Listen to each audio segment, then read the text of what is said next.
Hello everyone. So today we are going to study a topic that forms the foundational basis for an even bigger branch of mathematics, which is geometry. Yes. Now geometry is an English term and it has a Greek equivalent term which is geometron. What is geometron? Geometron is made up of two words. One is geo meaning earth and metron meaning measurement. So the topic for today's discussion is lines and angles. These lines and angles forms the basis for geometry. In our day-to-day lives, we can see geometry everywhere, from this pen to this blackboard to this monitor, everywhere. Buildings, structures, anywhere you see shapes, structures, geometry. So the basis of geometry is lines and angles. So today we are going to discuss more about these things. Okay, so there are different types of angles. These are all the different types of angles, and I'm sure that you might be very well aware about all the angles that I've mentioned on the left side. So I'll just have a quick recap of these things. What is an acute angle? Acute angle are those angles which are less than 90 degrees, right? What is a right angle?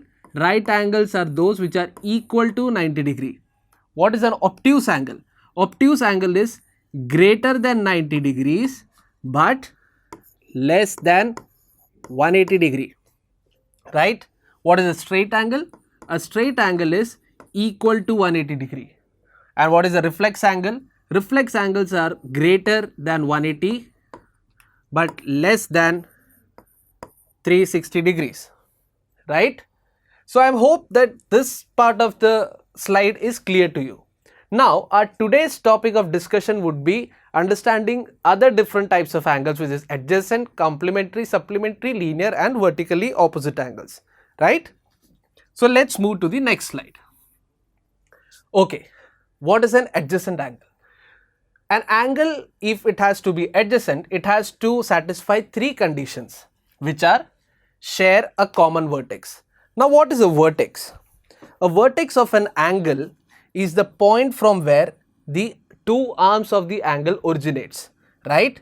So in this case, I can say, if I consider angle ROS, which is this, angle ROS, which is this, right? Now, which is the vertex of angle ROS? O, correct? Similarly, if I consider angle POQ, which is the vertex? O, right? So this is the meaning of a vertex. Now for an adjacent angles is a pair of two angles which share these three conditions. The first condition is it has to have a common vertex, right? So now let us take two angles and check if they are adjacent or not. One is this angle, one is this angle, right? Now angle ROS and angle ROP, these two angles are our angle of interest, right? Now first condition, it should have a common vertex. Can I see there the two angles have a common vertex O, right? So the first condition is check. Second condition, it has to have a common arm. Which is the common arm for these two angles? I can very well see that OR is the common arm to both these angles, right? So second condition, check. Third condition, the non-common arms. Which are the non-common arms for these two angles? This and this, OP and OS, right? So the non-common arms are on the opposite side of the common arm. Common arm, opposite side of the common arm, right? So third condition checks. So I can say that angle ROS and an angle ROP are adjacent angles. Now let us check another angle. Let me take this angle now. Now I am going to compare angle POQ and angle ROS. Let me check if these two angles are adjacent or not. First condition, do they share a common vertex? I can see yes, these two angles share a common vertex O. So first point, check. Have a common arm. Let me see if they have a common arm or not. POQROS. No. Both the arms are on the opposite side and they don't have a common arm. So, the second condition doesn't satisfy. So, I can very well say that angle POQ and angle ROS are not adjacent angles. I hope this was clear. Let's move to the next type of angle, which is complementary angle. Now, what is a complementary angle? A complementary angle is a pair of angle which adds up to 90 degrees. When the sum of the measure of two angles is 90, the angles are called as complementary angles. And you need to remember the thing that both the angles are always acute if they are complementary. Let us see an example. Are these two angles complementary? This is 75 degree, this is 25 degree. Do they add up to 90? Yes. No, they don't add up to 90 because this is 75, this is 25 and it is greater than 90. Therefore, these two angles are not complementary angles. What about this situation? 55 and 25. Are these adding up to 90 degree? No. Again, add 55 and 25.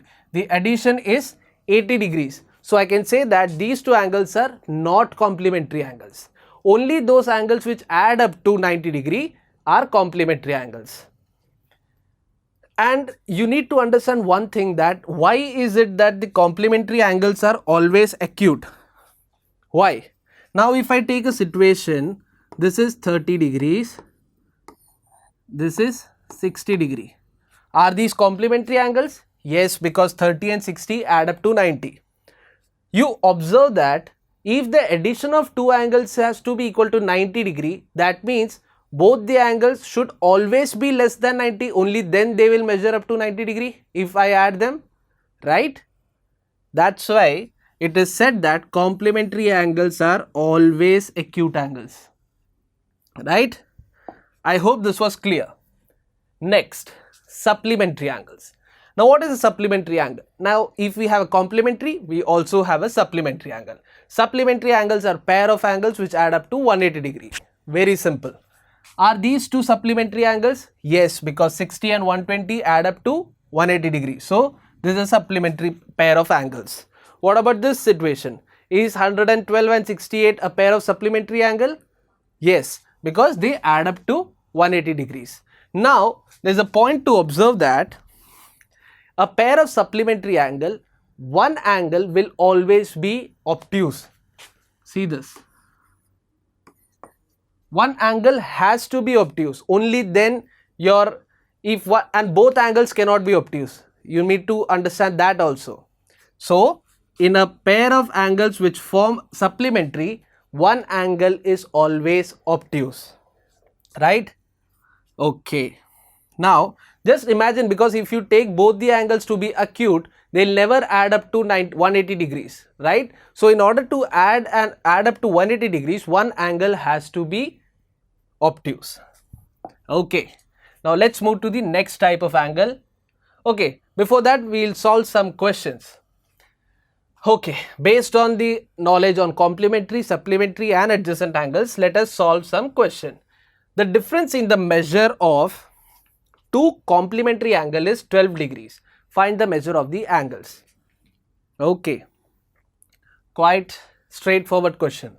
The difference in the measure of two complementary angle is 12 and 12 degrees. So, I will write, let's assume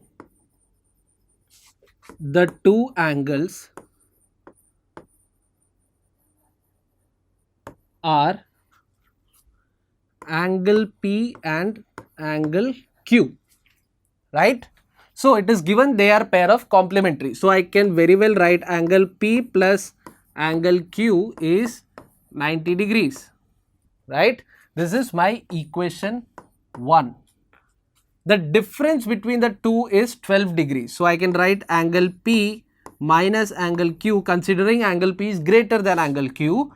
I can write this as to be 12 degrees. This is my equation 2. Now, if you would have studied equations, you can simply subtract or add both the, you can add both the equations, right? When I add the equation, what happens to angle P and angle P? I get 2 times angle P plus Q minus Q becomes 0 is equal to, add these two, 102 degrees. So angle P is equal to 102 degrees. I transpose 2 from this side to that side and it becomes division by 2, and this angle P is equal to 51 degrees, right? Now I have angle P equal to 51 degrees. So what is angle Q? Angle Q is 90 degree minus 51 degree, which is 39 degrees.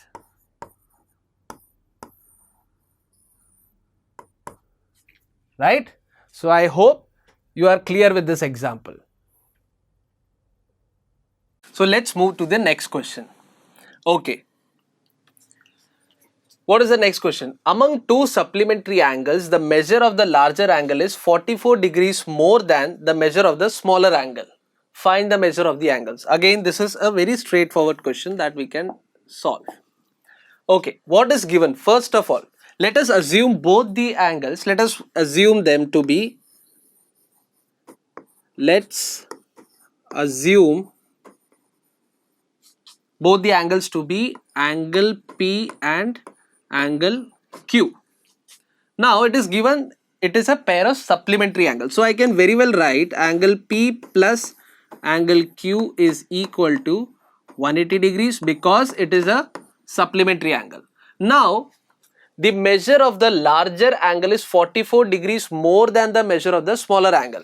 If I assume angle P to be the larger angle, I can write angle P minus angle Q is equal to 44 degrees. Measure of the larger angle is 44 degrees more than the measure of the smaller angle. So I can write this, right?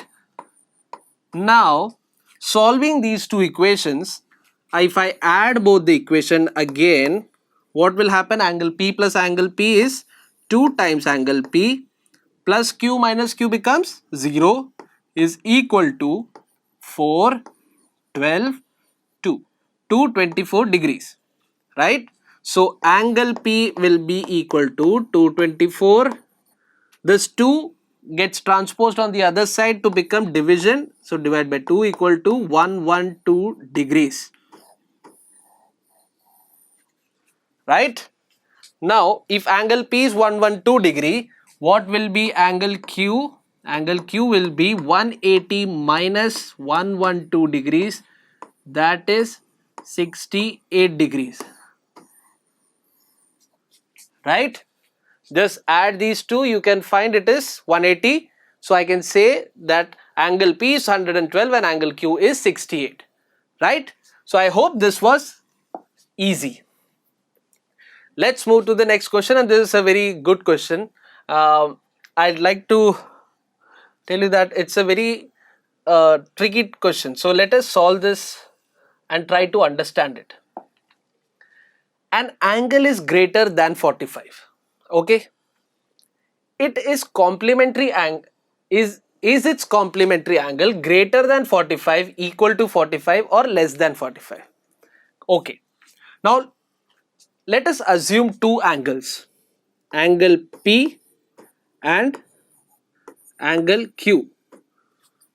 I assume both of them are complementary angles, right? Now it is given that angle is greater. If it is complementary angle, then I know one condition, which is angle P plus angle Q is 90 degrees. If they have to be complementary, this is the first thing that has to satisfy, right?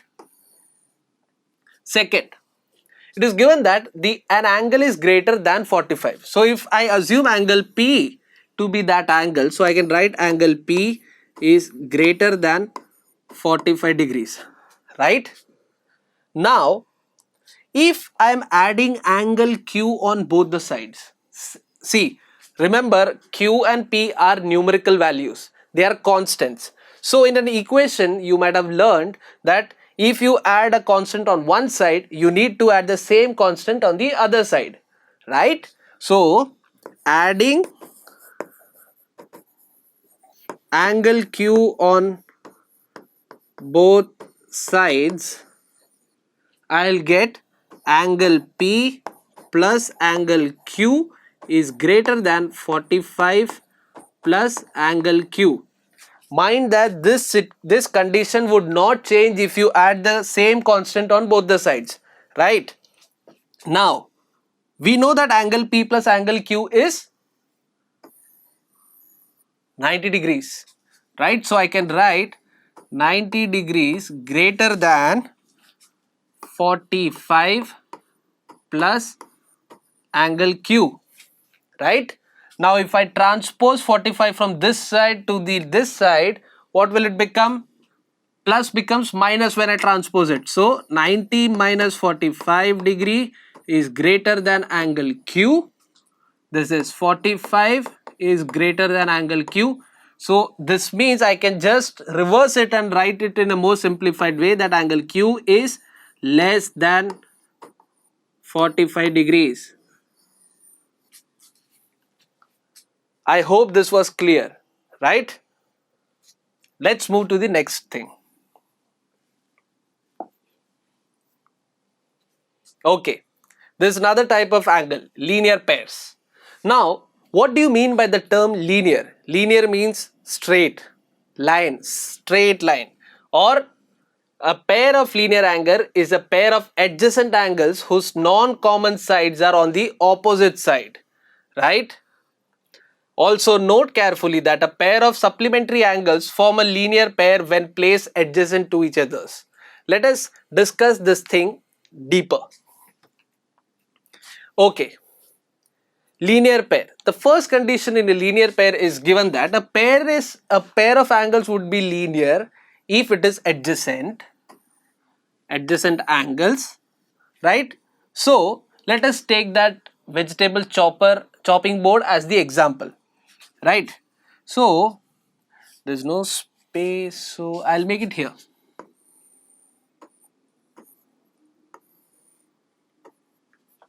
I'll mark this O, P, Q, R, right?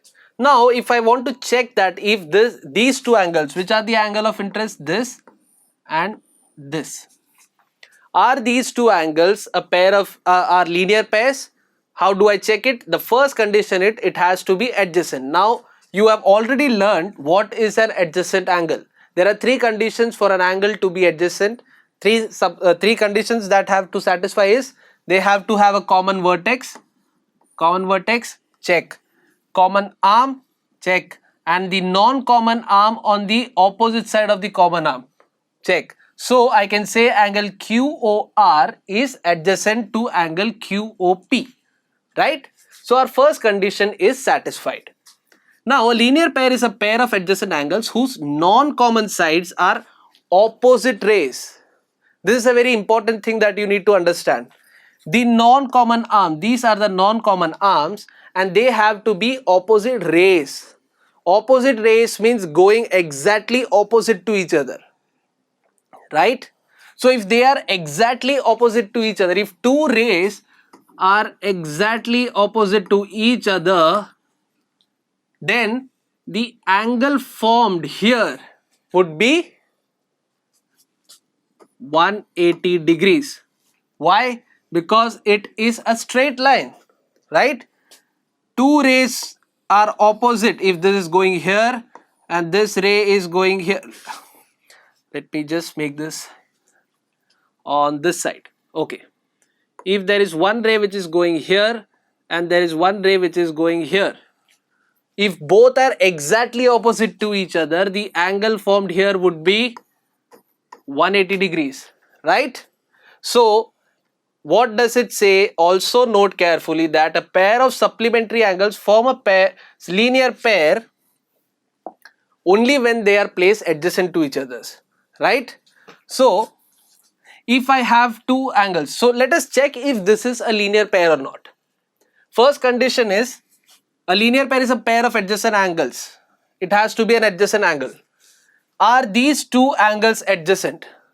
Common vertex, common arm, non-common arm on the opposite side of the common arm, right? So I can say these two angles are adjacent angles. Now, whose non-common sides are opposite rays. These two are the non-common sides. Do they form opposite rays? No, because opposite rays has to be exactly opposite to each other. They are not opposite to each other. They would meet here. So this is not opposite. I would say an opposite ray to this side would be in this direction, right? So I can say that these two angles are not a linear pair, right? I hope this topic was clear. Let's move to the next topic. Vertically opposite angles. Okay, what is a vertically opposite angles? When two lines intersect, the angles formed here, when two straight lines intersect at a point, then the angle which are opposite to each other,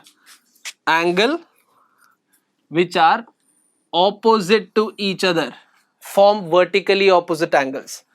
There is another angle which is formed here, vertically opposite angles. So I can say if these two lines intersect at a point P, then angle 1 and angle 2 are vertically opposite angles. Angle 3 and angle 4 are vertically opposite angles, right?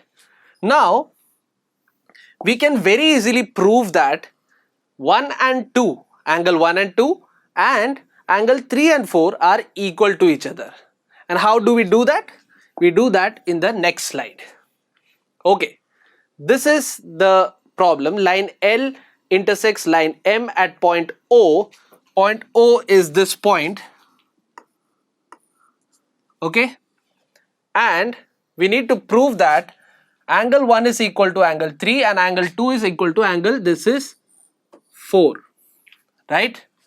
Now we need to prove that angle 1 is equal to 3 and 2 is equal to 4. How do you do that? Okay, let's assume angle 1 is equal to x. Okay, now if this angle is x, I see that angle 2 and angle 1 form a linear pair, right? Why is it a linear pair? There are two adjacent angles. Angle 1 and angle 2 are adjacent. Why? Common vertex, common arm, non-common arm, and the non-common arms form opposite rays. So adjacent angles and a linear pair, right? So I can say that angle 1 plus angle 2 has to be 180 degrees because pair of adjacent angles which form a linear pair are supplementary. They add up to 180 degrees, right? So I can say that angle 1 plus angle 2 is 180 degrees. So angle 2 is equal to angle 180 degree minus angle 1, which is angle 1 we have assumed to be x. So 180 degree minus x. This is angle 2, right? Now I'll take the situation for angle 3 now.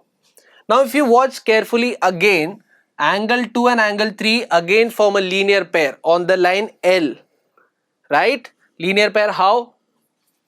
Is angle 2 and angle 3 adjacent angle? Yes, common vertex, non-common arm on the opposite side. This is the common arm, right? Do the non-common arm, are these non-common arms on the opposite, they form an opposite ray? Yes, they are exactly opposite to each other, right? So I can say that pair of 2 and 3 form a linear pair. So I can very well say that angle 2 plus angle 3 is equal to 180 degrees, right? So angle 2 plus angle 3 is 180 degree. I've already found what is angle 2, 180 degree minus x. So I can write angle 3 plus 180 degree minus x equal to 180 degrees. 180 minus x is angle 2, right? What is angle 3 then? If I transpose these terms on the opposite side from here to here, if I bring them, 180 becomes minus 180 on the other side x becomes minus x becomes plus x on the other side, and 180 gets cancelled. So angle 3 will be equal to x, right? Similarly, I can find out angle 4, which is again forming a linear pair with angle 1, right? Common vertex, common arm, non-common arm on the opposite side, and they also are opposite rays. So linear pair. Therefore, angle 1 plus angle 4 is 180 degrees. So I can write angle 4 is equal to 180 minus x. So if I see angle 2 and angle 4 are equal, angle 2 and angle 4 are equal, angle 1 and angle 3 are equal. So we have proved this. So I can very confidently say that a pair of vertically opposite angles are always equal, right? So let's move to the next topic. Okay, so let's solve this question. Okay, find the value of angle x, y, z in each of the following. I hope you can solve this very easily with the knowledge of complementary angle, supplementary angle, adjacent angles, vertically opposite angles and linear pairs. Right, now let us move forward and try to solve this question. Okay, so if I see, observe these angles, I can see that this angle and this angle, they are on a line, right? Angle y and 40 degrees. Let us consider these two angles for the time being. So let us consider angle 40 and angle y for time being. Okay, what is angle y? Angle y and 40 degree form a pair of linear pair. Why? They have a common vertex, no common arm, non-common arm on the opposite sides, and they are opposite rays too. Therefore, they are linear pair. Therefore, their addition should be equal to 180 degrees. So I can say that 40 degrees plus angle y is equal to 180 degree, right? So what will be angle y? I can transpose 40 to the other side, so it will be 180 minus 40 equal to 140 degrees. This is angle y. What will be angle z then? With the knowledge of vertically opposite angles, you recently just now studied that vertically opposite angles. How are these two vertically opposite angles? Because this is one line and this is another line. These two lines intersect at this point and they form these angles. These two angles are vertically opposite angles. So I can say that angle Z is equal to 40 degrees because they are vertically opposite angles. Here, because they are linear pair. Right? Now we only have one angle to find, which is angle X. Now what is angle X? If you observe carefully, if I take this angle to be one angle and the whole angle to be one angle, I'll just draw it a bit more clearly for you guys. If I make this as 40 degrees, I take the complete angle. So what will be the complete angle? It will be x plus 25, right? If I add these two angles, it will be x plus 25, right? Now if I see that these two angles form a linear pair, why? They have a common vertex, common arm, non-common arm on the opposite side, and they are opposite rays also. So they are linear pair and they add up to 180 degrees. So I can say that 40 degrees plus angle x plus 25 is equal to 180 degrees, right? I keep the variable on this side and take the constants and transpose it to the other side. It will be 180 minus 40 minus 25, which is 140 minus 25, which is 115 degrees, right? So I can say angle X is 115 degrees. I hope this was clear, and I'm sure that you will be able to solve more such questions. We'll be learning about parallel lines and transverse lines in the next chapter. Thank you.